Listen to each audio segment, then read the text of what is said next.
I've spent most of my life's work trying to understand the creative brain, the genius brain, my own brain, which isn't necessarily a genius, but I want to ask you a question, because this is where we're going to start.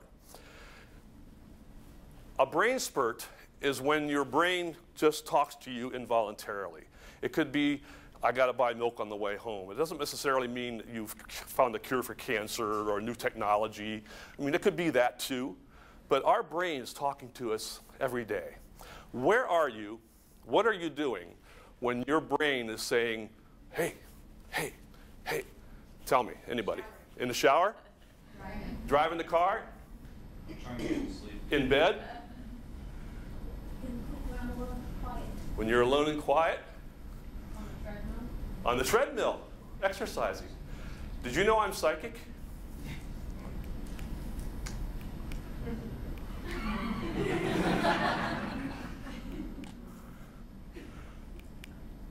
Guess what you didn't say?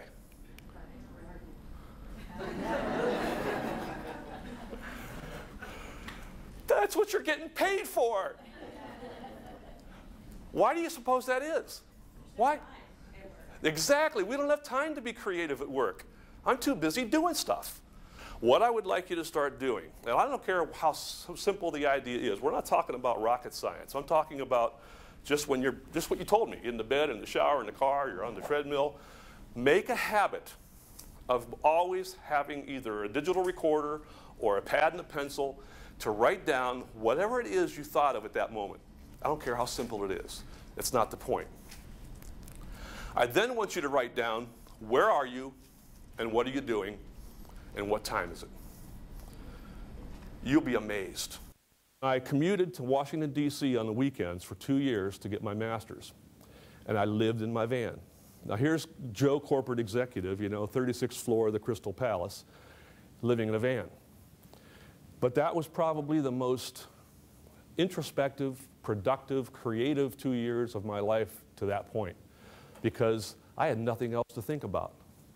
I was going on Thursday night. I gave up all my vacation for 2 years to be able to go to this program. And I would leave on Thursday night and come back on Sunday night. And on my drive back home on Sunday night, I've got all this decompression that I'm going through. I've got 2.5 days of intensive learning and just trying to figure out, what am I going to do with my life? Why am I doing this? So I started using my brain spurts to create a company.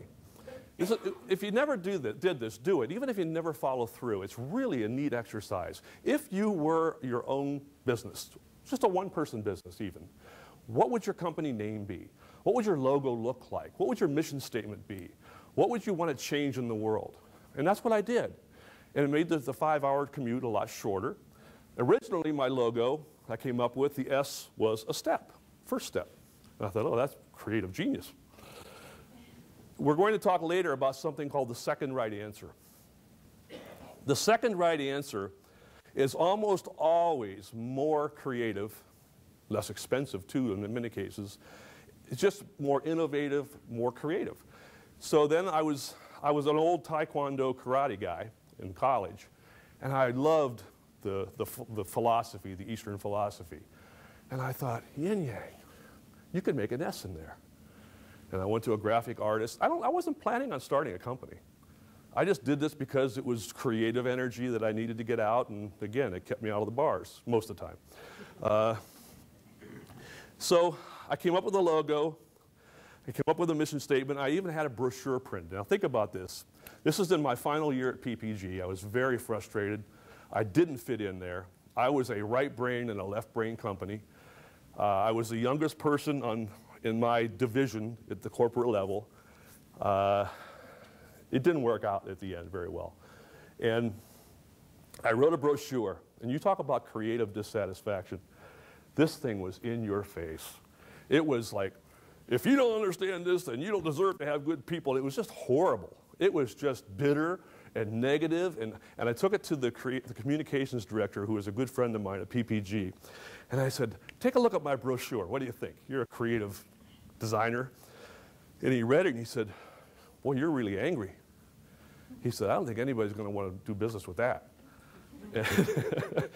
And I said, but it's true, because I was a weirdo in the workplace, okay? And even though it was at that time, it was a very white male-dominated world in the corporate world, I was a white male and I was still a weirdo in the workplace, because I was kind of a baby boomer too, so that helped. But I wrote this brochure, and he said, no, you got to tame it down. It just scares people. And so going back to this, all of that happened because I logged my brain spurts. Do that. Just start doing that. It doesn't cost anything. It's free. I worked with a lady with an advertising agency.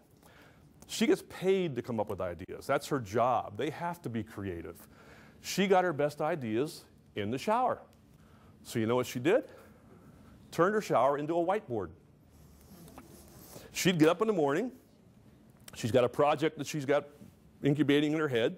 She'd have dry erase markers, and she'd be in the shower logging her ideas. I hope she washed, but she'd get them all done. She'd finish her shower. She'd get ready to go to work, and she'd get her daytimer or whatever it was, and she'd transfer those into her daily planner. She had half her work done for the day in the shower. Free. No work. It just, boom, came. So there is so much. If you don't remember anything else today, that'll work. That'll work.